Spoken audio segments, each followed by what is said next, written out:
Hey everybody, what's up? Jason from White Knuckle Productions. Welcome to episode number 5 of the White Knuckle Podcast.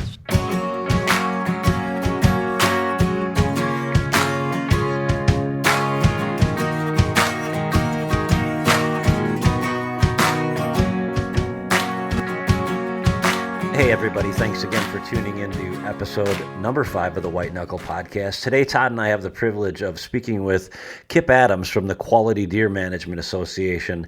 Todd and I were both ready to bombard Kip with tons of questions, and as is often the case with guests like this, we got stuck on a subject, which was really a good thing because Todd and I both learned a lot. So sit back, relax, and enjoy as you listen into Kip Adams, Todd Pringnitz, and myself talk deer and deer hunting.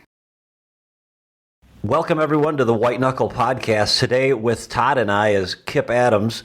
Kip is a certified wildlife biologist and QDMA's Director of Education and Outreach. Kip, how are you today? I'm doing great, guys. Thanks for having me. Yeah, thanks for coming on. Absolutely, man. Todd, what have you got on your mind for Kip? Well, I always am fascinated by the wonderful whitetail deer that we all love to chase. And sometimes I feel like it's hard to find guys to talk to, I guess, who I look up to, or like the biologist guys always fascinate me because, they've studied the animals on a molecular structure that I probably shouldn't even be touching. But it's fascinating for me to kind of test my theories or to at least get advice on them. So I want to start right out with a question that it's been kind of like something on my mind for a long time. It's been kind of a philosophy of mine, and something that I've also talked to a lot of other big time buck hunters. And that's about specifically big bucks during the rut. When we're talking during the premium rut, when you've got, the big dominant deer in a particular area, I've kind of always had a philosophy that the mature deer, the mature does in that area will actually seek out those dominant bucks to be bred by and literally relocate themselves to his core area. And I think that's a lot of the reason why you don't see big mature deer venturing out of their core areas too much during the rut. I don't really think they have to. I think they kind of almost create a bit of a harem type situation. What is your thoughts on that, Kip? Well, for a long time, biologists thought exactly that the most dominant bucks in an area monopolized the breeding rates. And it wasn't until we really had the ability to do a bunch of DNA work on deer and to see who truly was siring all these fawns out there. And what we found was that actually in whitetail deer, the breeding ecology is very, very different than it is in elk or Alaskan moose, where you get this big bull that has his harem. And whitetail is very different because partly the breeding season just isn't, or at least the peak of it, just isn't all that long. And each doe that comes into heat stays in heat for 24 to 36 hours, and then she's out. So what we end up seeing is rather than these big bucks monopolizing it, the breeding is really done by a lot of different bucks in an area. And even in areas that have really, really good age structure, lots of bucks that are 3 and 4 and 5 and 6 years old, what the DNA shows, and even in those, is that 1 and 2 year old bucks still sire about a third of the fawns. And then so what that means is, those big guys can't monopolize it all just because almost all the does come into heat at about the same time. So from a buck's perspective, you don't have to be the biggest buck in the woods. You just have to be the biggest buck in the exact right spot when that doe tends to come into heat. So because of that, that's why a lot of bucks that are only 1.5 years old also get in on some of that breeding. Interesting. And just based on what observations are, as soon as any buck is with a hot doe, boy, they're not going to leave her side. That's right, and they tend to stay there. And bucks will be with those does and breed them repeatedly over that 24 hours or whenever she's still in heat. And there's some neat stuff they found with the DNA with that as well. Is some multiple paternity in those. And sometimes a doe will have twin fawns, and those fawns will have different fathers. And so really what's going on there is likely in most cases a doe comes into heat. You have a young or a small buck is the only one there. He breeds her, so he's the father of a fawn. And then at some point while she's still in heat, a larger, more dominant buck will come across her, kick the little buck out, he'll go ahead and breed that doe. She has twin fawns by two different fathers. So that just plays a little bit more into the fact that, bucks can't monopolize the breeding because those big guys can't breed all the does, and they don't even sire all of the fawns from the does that they do breed. So I guess the one flip side of it is a good thing is that's, I guess, nature's way of making sure that we don't mess things up too badly, and that there's lots of genetic crossing going on within our deer herds. That's some awesome information. And so you don't think you don't think the age of a doe, if she's in an area and she starts to feel herself coming into heat, do you think it makes zero difference to her whether a 1.5 or a 2.5-year-old breeds her versus a buck, maybe like a 6-year-old deer that might call that his core area? Do you think she has no consideration on that? No, I think that she does have consideration on it. There's no research that has definitively shown that yet, but there's been enough research looking at what factors relate to breeding success, and from a buck side, it typically tends to be body size, way more so than antlers. Larger body deer tend to be a little more successful breeding, and I'm sure you guys have seen an older buck that maybe had smaller antlers than a young guy that had big antlers. If they get into a tussle, that older buck wins in almost every case. So body size clearly plays into that, which likely has to do with age and all that. So I do personally believe, the does will seek out some of those. Now, I can't point you to a study that proves that, but just given that body size is a good indicator for breeding success. Sure. If you match that with some of the GPS collar studies they do now with does, we know that these bucks will go on these excursions, before the breeding season and then during the breeding season, outside of their home range, likely in search of does. Well, also for wildlife, this is pretty cool. Well, then they start putting these GPS collars on does and find out does do exactly the same thing. They go on these excursions during the breeding season, 1 to 4 miles away, over the course of a couple days and then come right back. So what are they doing? Yep. They probably are searching for mates as well. Can't say that definitively, but I firmly believe that they are. And so I think what you're asking about there, are these older does searching out? I think they absolutely are. Can't prove it, but I think there's a lot of data to suggest that is happening. Well, that's interesting. So what you're saying is that, if I'm understanding you both correctly, it's not so much the bucks seeking out a doe. Conversely, it's the does you believe they're seeking out bucks.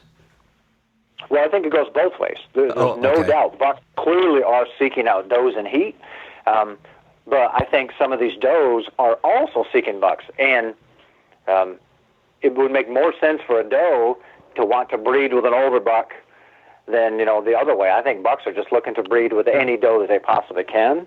But some of these does that are leaving, so, they probably are searching for bucks as well, and, there's at least a good chance that they're searching for a more mature deer, a more dominant deer. Interesting. I think that just also shows too in the social behavior that you see. Bucks put on a show just like you watch on National Geographic. Some of these birds in the Amazon, that like some of their breeding displays are just unbelievable. But bucks do kind of the same thing where when they're out on a field edge, they're not out there just to push the other bucks around, but they're out there showing off, in my opinion, to the ladies, and they like to work the scrapes, and it's just comical to watch because what they're trying to make themselves look cool. but I think probably as they get more mature, the does have been bred year and year. I think instinctually it's just driven in them to want to be with the strongest animal, biggest, toughest, strongest animal, and maybe the younger ones, they don't quite know what's going on, I'm sure, and so they probably aren't any type of consistency more so. But Jason, Kip, awesome information. We don't know exactly what the does are thinking or choosing, but certainly, if there's an older buck there, he has proven his ability to, survive at least a couple of seasons. He's proven his ability, to be healthy enough to find food. So, at some level, that probably matters to the does, that she's selecting a mate that has at least some attributes, where he has proven his worth. So, we probably will never know that for sure, but it's a lot of fun to talk about it anyway. Right. Oh, for sure, man. Let me throw a question at you and ask. I live in Wisconsin, hunt in Wisconsin, and I think that somehow in my mind, maybe I'm justifying my lack of success in asking this, but do you see those types of behaviors, displays, things of that nature change as the age structure of a herd changes? Absolutely. Absolutely. Deer are very social animals, and they evolved under, a very balanced age structure where you have balanced sex ratios in deer in all age classes.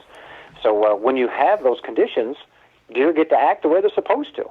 And deer are far more social than many people realize. All of that scraping behavior, they're leaving information about themselves, they're finding information about others, they're sharing information, they're developing pecking orders, the same thing at rubs. So there's lots and lots of communication going on between deer, far more than most people realize. And that whole social order works best when you have deer in all age classes, just as they evolve. You can look at unhunted deer populations today. They have very balanced age structures. You can look at Native American middens, the trash piles, and find from there that historically deer had very balanced age structures.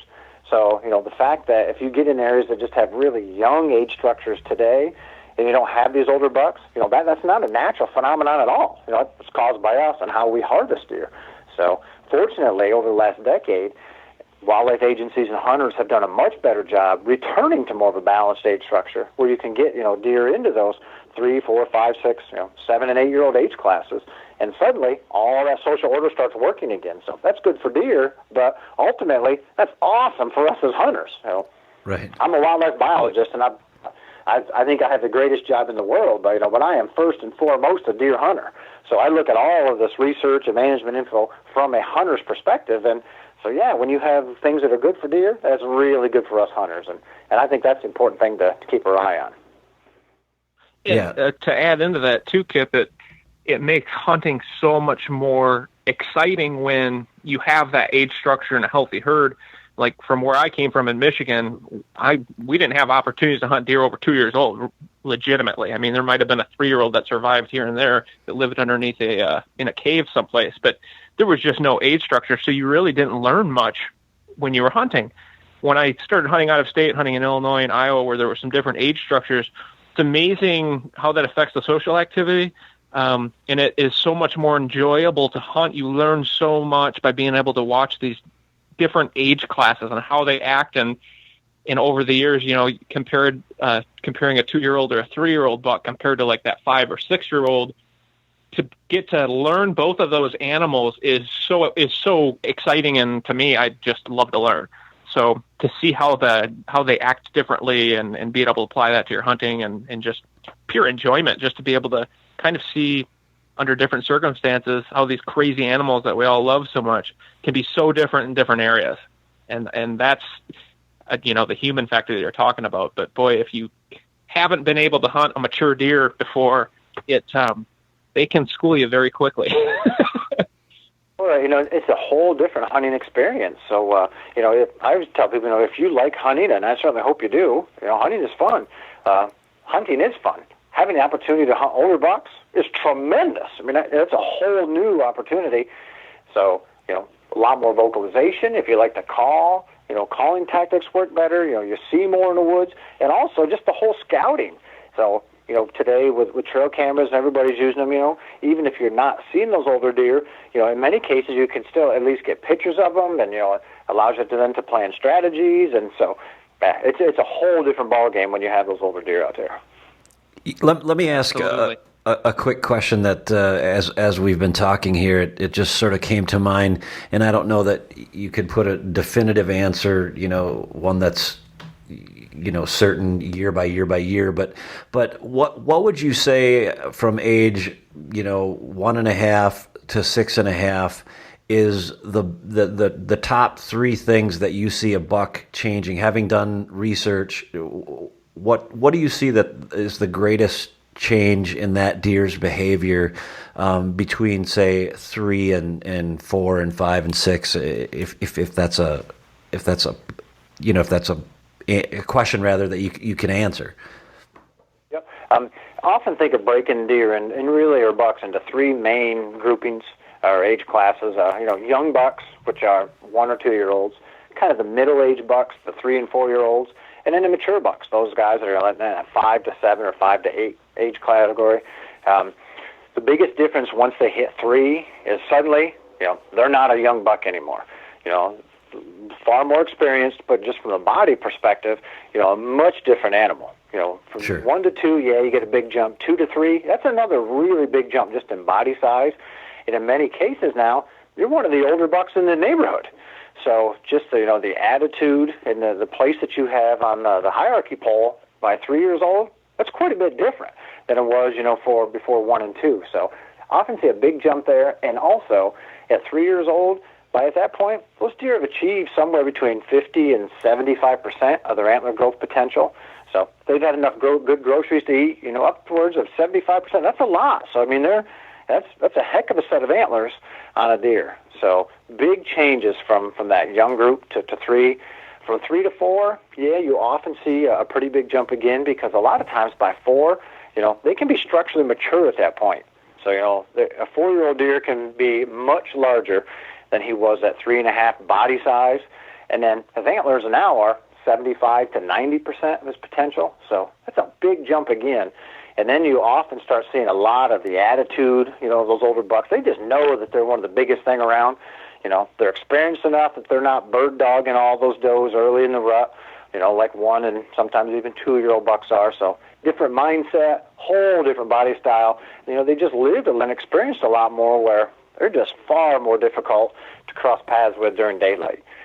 Then you kind of hit the mature group, whether it's 5 or 6 or 7, somewhere in there is where they get their largest set of antlers. And, I haven't personally seen enough bucks in the 5, 6, 7, and 8-year-old category individually in any one of those to say, this is how 6-year-olds are different from 5-year-olds, or 6s are different from 7s. I've had the opportunity to see, or at least hunt deer in those age categories every year. I killed a buck on my land in Pennsylvania several years ago that was Semenomanuli aging, came back to be 8.5 years old.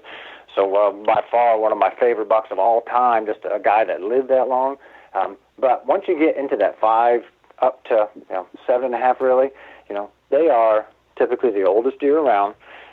Not always the biggest, but certainly bigger than most other deer that are out there. So that's a whole another category again. You kind of go from maybe even a late teenager into somebody that's in the late 20s or 30. Just a whole different mindset for those animals.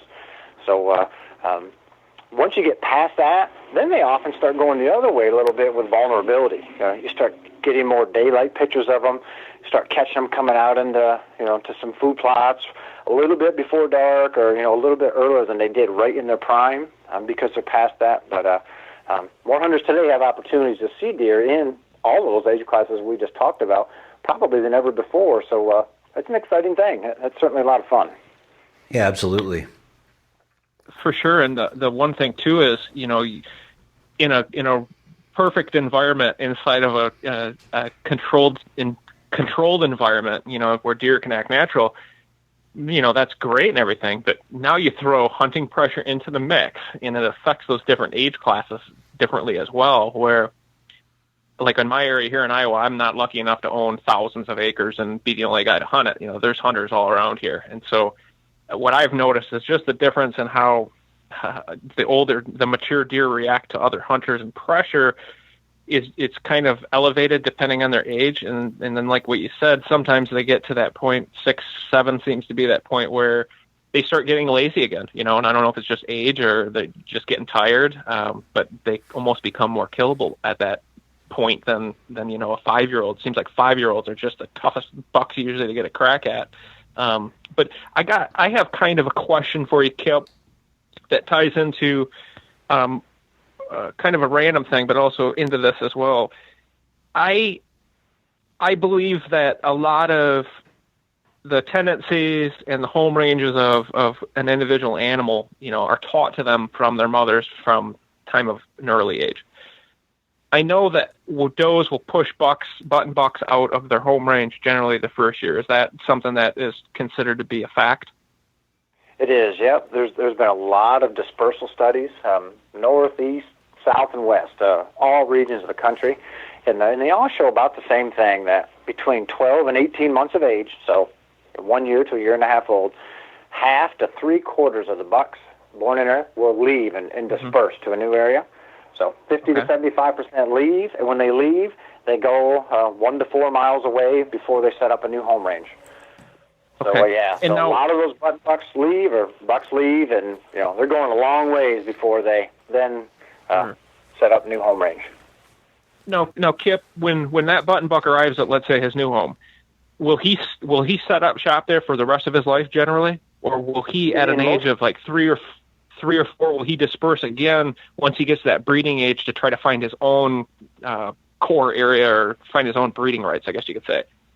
Yeah, no, almost all of them, once they disperse that first time, at 12 to 18 months, they set up their new home range, they will spend the vast majority of the rest of their life within that new home range.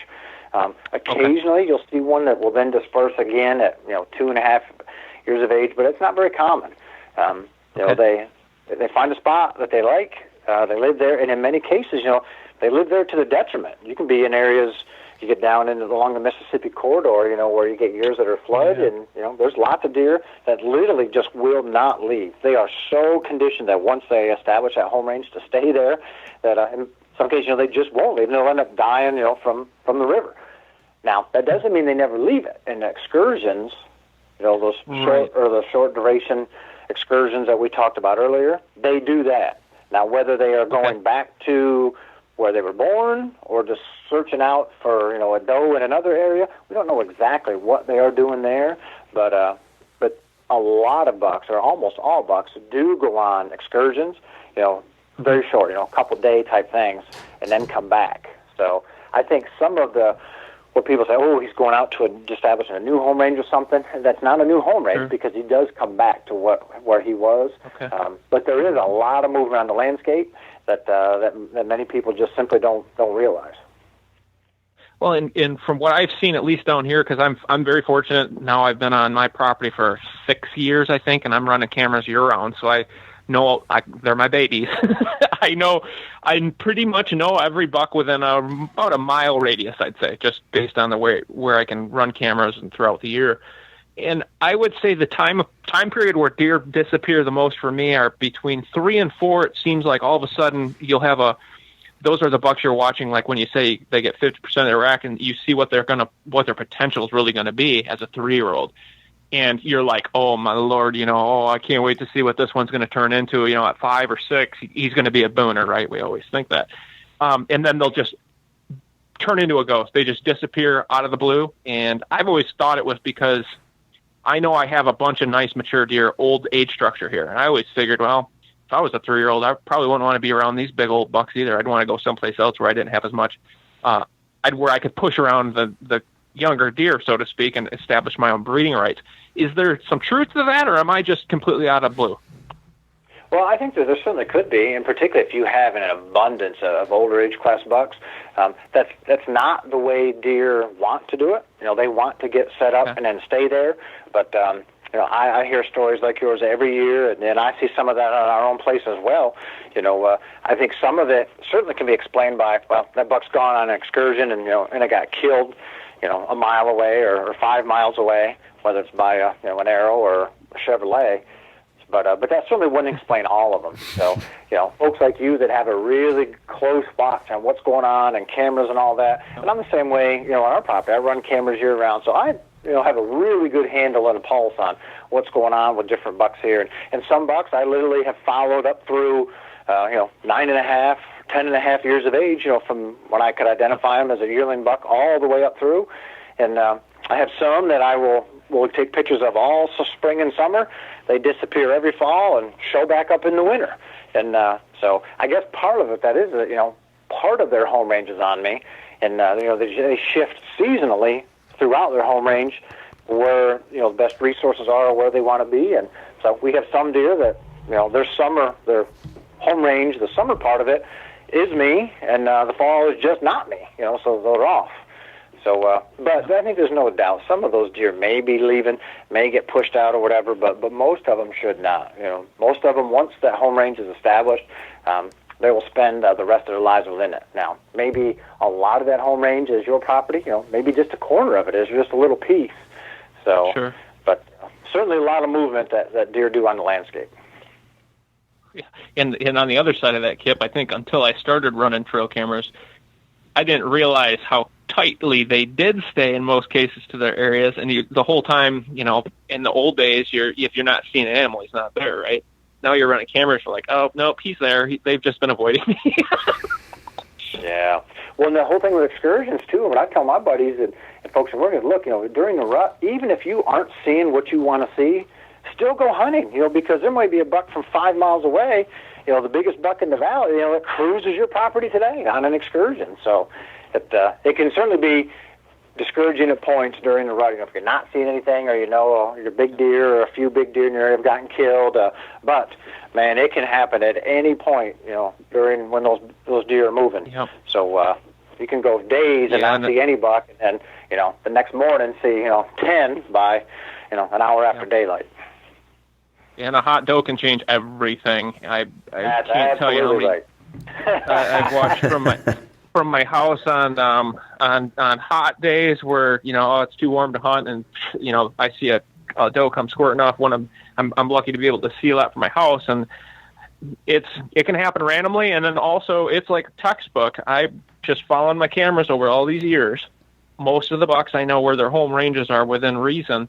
And just like what you said, when they go off on those excursions, and it's usually, at least for here, usually it's around the 7th to the 10th, and they'll be out for 24 hours. I swear, now with cell phone cameras and things like that, but oftentimes it's like a pattern. They run circuits, I call them, and they'll come in and they'll work a new area over and over and over for about 24 hours, and if they haven't hooked up, they'll be on to the next one. And that can be the toughest time of year to kill a deer if you're hunting an individual animal. I hate the first week of November for that reason, because man, it can be sporadic, and they could be a mile away in 10 minutes. You just don't know. Where I'm more of I like to target them late October and then mid rut when they kind of start swinging back to food a little bit. That's when they become a little bit easier to kill, I think.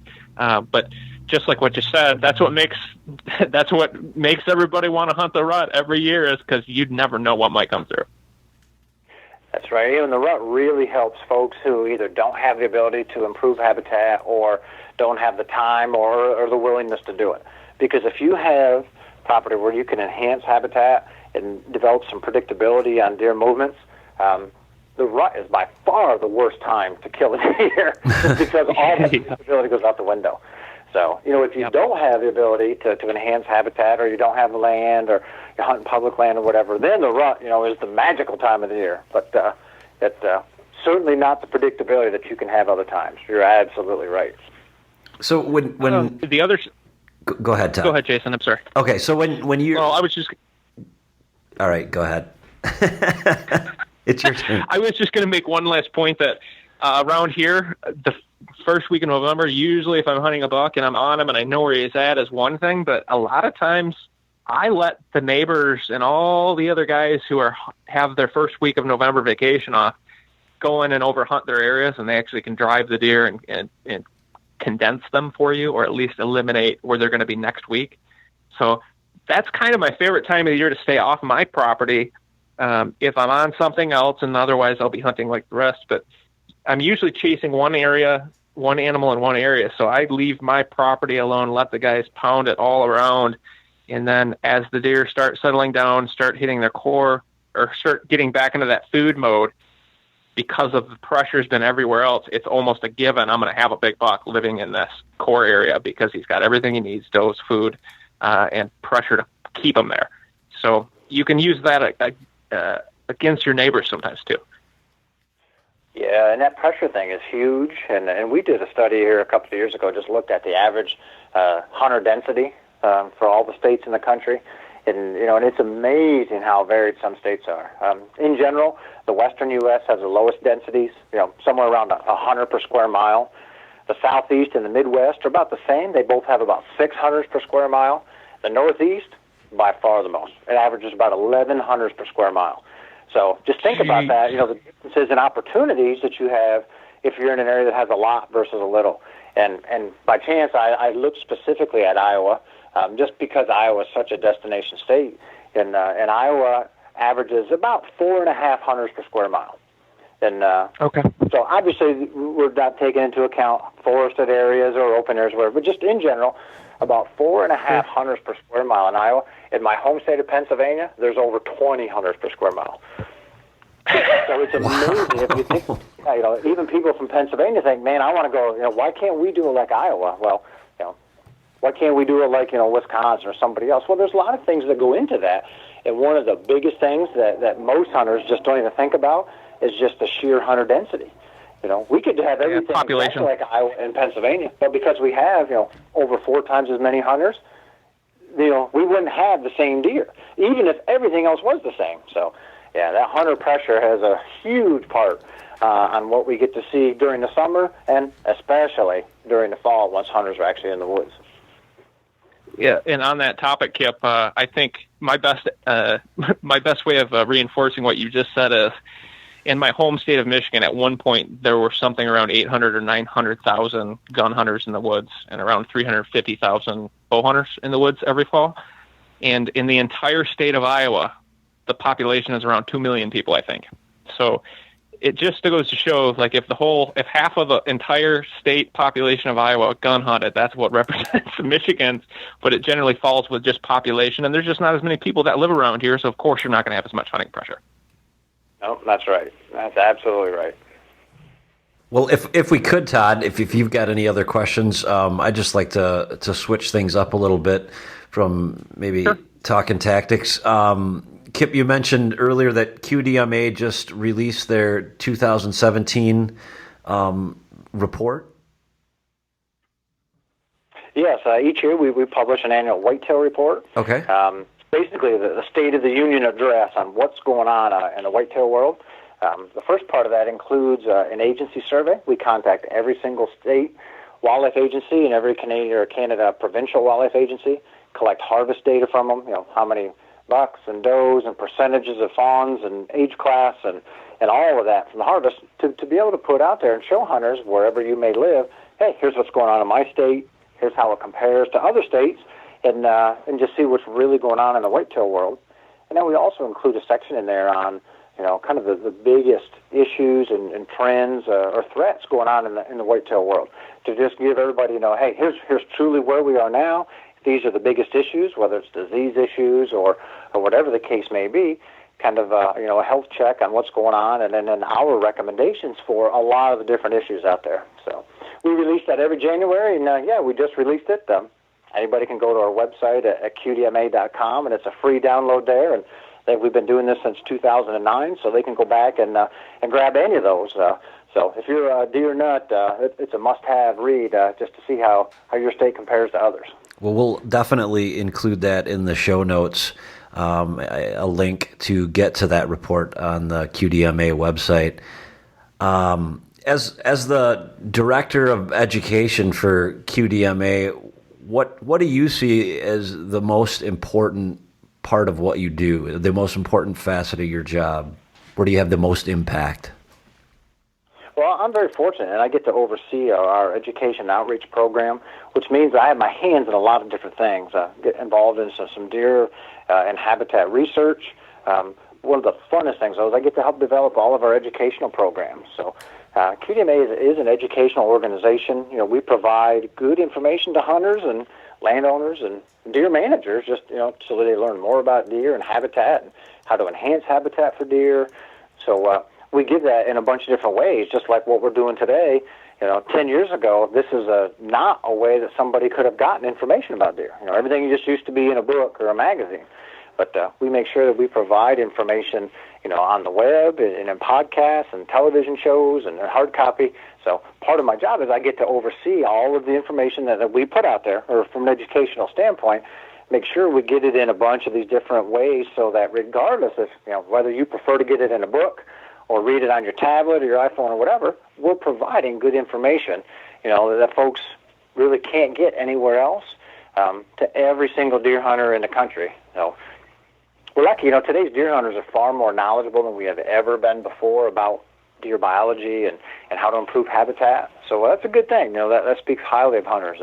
I think we've lost a bunch of our woodsmanship skills that our grandfathers had, but from the straight biology end, we know way more about deer than ever before. So that allows us to be really good deer stewards and protectors of our natural resources. So that's important. And my job at QDMA is I get to help oversee what we do to make sure we continue producing good deer stewards in the future. Go ahead. I have a question kind of in regard to that, where I think one of the frustrations I think we all have, including myself, I have neighbors who kind of practice QDM, or at least they pretend to until the last day of the season. Some who take really poor shots and wound deer, and I find them dead. What's the best advice you can give myself and anybody else out there who is trying their very best to develop an age structure on the property, and all their neighbors are just shooting whatever? I think that's probably, you hear that a lot, but is there a way to get through to them, or have you found tactics or ways that to educate these people that, hey, if you let that young one go and maybe shoot a doe instead, next year you'll thank me for it? How do you get that through? And can you ever get through to all those people? Or some people obviously will never see things differently, but what have you seen as being the best tactic for getting people on board with maybe passing some deer that they normally wouldn't, with the mindset that, well, if I don't shoot them, the neighbor's going to shoot them? What can you talk about that? I think the best way is to provide information to them, to allow them to see the benefits of if they did that. But in many cases, the best way is to help them develop or be part of a QDM cooperative. And cooperatives are the hottest thing going right now across the whitetails range, where, I take my 10 acres and talk to my neighbor who puts his 20 acres with our other neighbor that's 50 acres, and we just have, a handshake agreement. Hey, this is what we're going to do. And suddenly that 100 acres grows to 200 and then 500 and 1,000, and you never get all the neighbors involved with that. But what it does is opens the lines of communication, so it allows you to share information with your neighbors. And in a lot of cases, your neighbor won't do that the first year. So you maybe tell them, hey, this is what we're going to do on our property. Not telling you that you have to do this or even asking you to do it on yours. I just want you to know what we're doing. So, here are the benefits of it. If you would like to see some of these benefits, maybe you'll think about it as well. And what we're seeing is literally, hundreds of thousands of acres in some of these states, Michigan being the perfect example, where that is happening. And so suddenly, where you never used to be able to get a deer past 1.5 years old, now you have these cooperatives up there where suddenly average age of these deer now were 2, now it's 3 years old, and in some cases even older than that they're killing. Now, you never get every neighbor involved, but by being open with them, not criticizing them, just keeping lines of communication open and being positive and encouraging them to follow some of the same things, that you can benefit everybody in the neighborhood. And if you can, with a cooperative tag, that way it's not just you and them, it's you and all of these other neighbors who want to be involved and them. And actually, QDMA, we have 3 positions with a couple of state wildlife agencies, cooperative positions, where it's a QDMA employee, but they work every day with private landowners to help develop these cooperatives like this, and they're just going gangbusters. So it's great for the landowners. It's obviously really good for the deer herd, and hunters are the ones that ultimately benefit. Absolutely. A lot of people, especially in my area, in an area that is in terms of the amount of land that I get to hunt, and the amount of landowners that are within the 640 acre block of land, there's just a lot of people and a lot of folks associated QDMA, maybe more so in the past, but I'm going to say a little bit now, with just being about passing young deer and letting the small bucks get big. And if you could just speak to that a little bit and clarify QDMA's position, because I don't, and I'm not speaking for you, from where I sit and from what I read on your website, etc., it's quality deer, not quality bucks. Am I correct? You're absolutely right. And QDMA, we are the leading advocate of the QDM philosophy, to managing deer. And QDM involves not just buck management. There's 4 cornerstones of QDM. There's herd management, habitat management, hunter management, and herd monitoring. So we teach people how to improve themselves at every single one of those cornerstones. And so even within the herd management cornerstone, bucks are only one part of that. Right. We certainly teach people about the antlerless side. So, yeah, a lot of people, it's a myth about QDMA that, we just care about bucks or this. And no, it couldn't be farther from the truth. We certainly want to have right numbers of deer for the habitat, deer in all age classes, and then we can teach people how to get there through their harvest efforts. In some cases it means that you have to harvest a lot of antlerless deer. In some cases it means you can't harvest any or very few. So, but you're right. There's lots of talk about it being just about bucks, but no, we teach people, total herd management. We spend a lot of time teaching people how to enhance habitat for deer and other wildlife, and how to collect data from the deer herd so that you can make good decisions on how many you should shoot, and spend a lot of time, with our youth program and the hunter management part, so that hunters have the information that they want, so that they can be better stewards and make good choices when they are out there hunting. So, without naming names, I've got a neighbor, and he'll be listening to this, and he knows exactly who he is.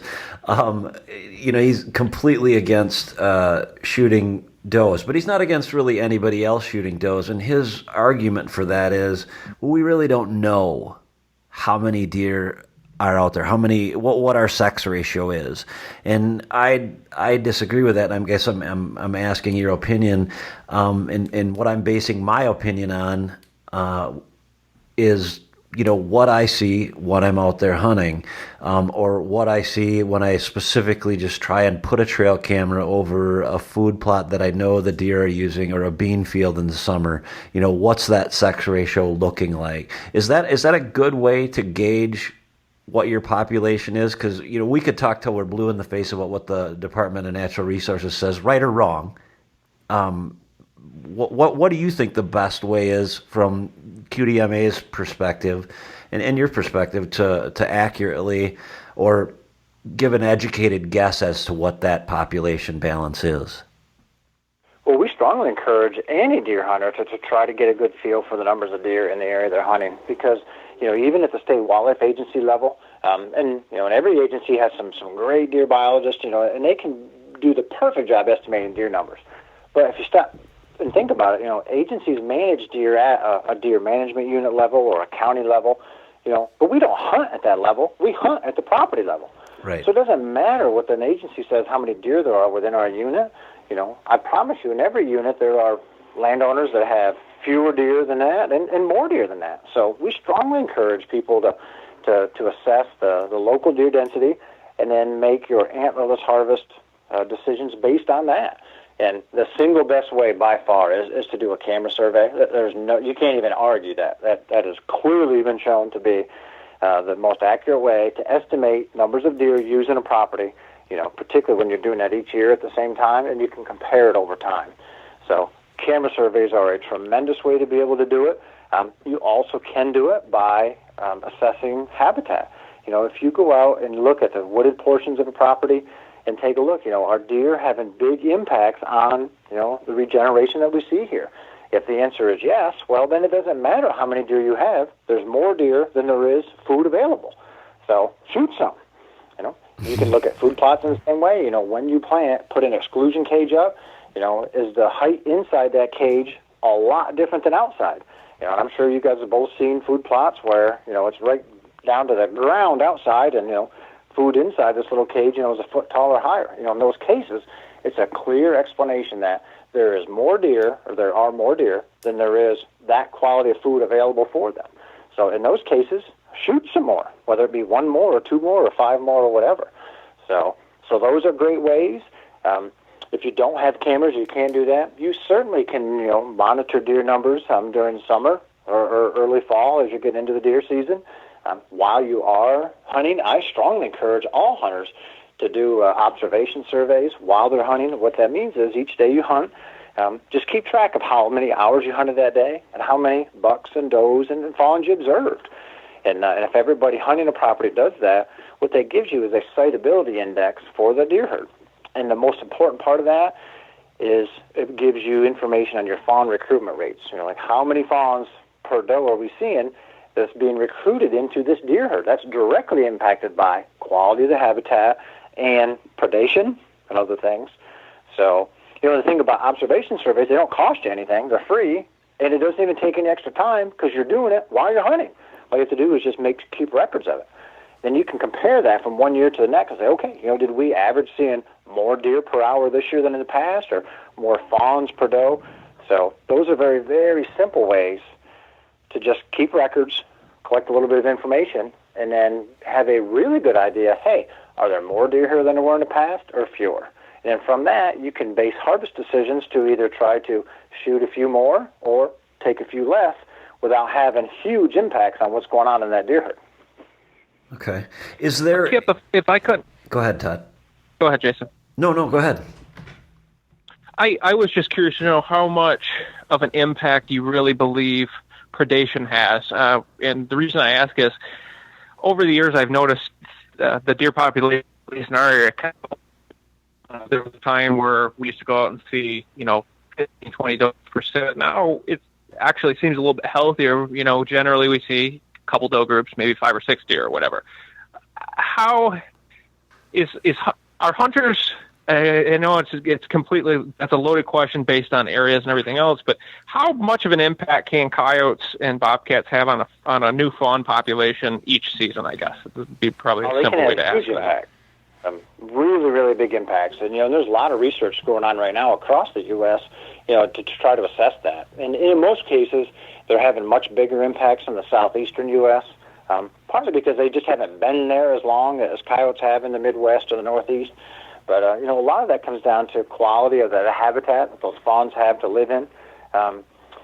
So where you guys are coyotes having a huge impact? Probably not. Are they killing some? Okay. Absolutely. They definitely are. Yep. But it's probably not having huge impacts.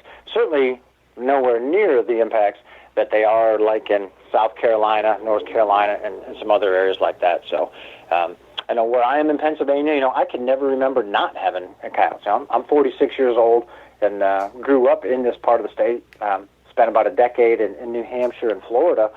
But I never remember there not being coyotes here. So, are they impacting our deer herd? Sure, they're eating some. They're harassing some adults that they don't kill.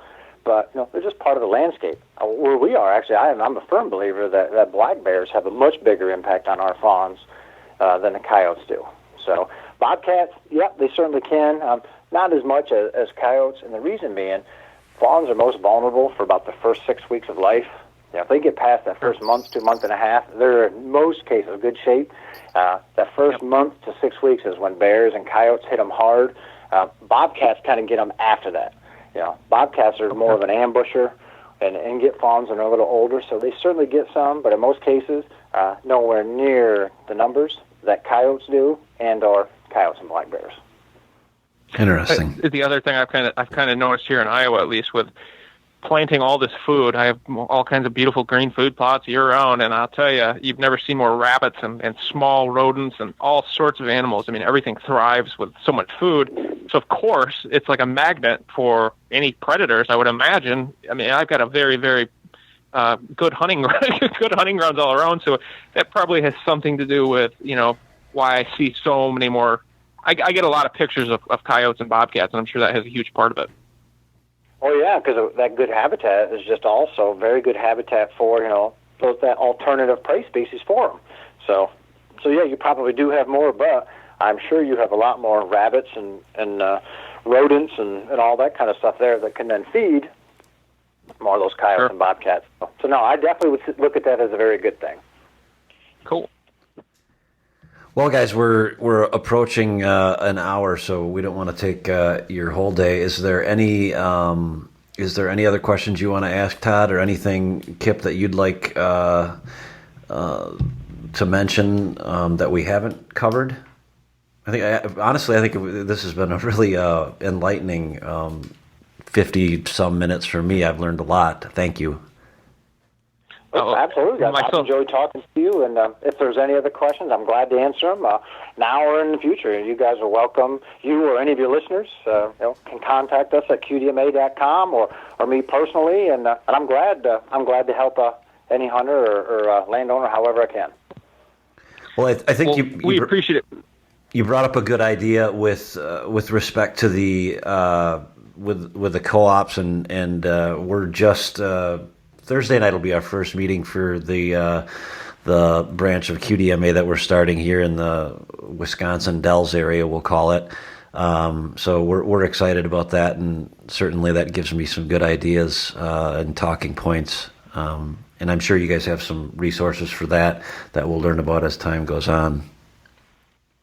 Oh, we and also too to the information on the website, actually a video to help with that, booklets, all kinds of co-op information, and as I said, 3 co-op specialists that can be there to answer questions at any point. So we're big believers in co-ops, and we put our money where our mouth is with that. So anything that we can do to help folks, improve situations like that, or start or maintain a successful co-op, we'd love to be a part of and help however we can.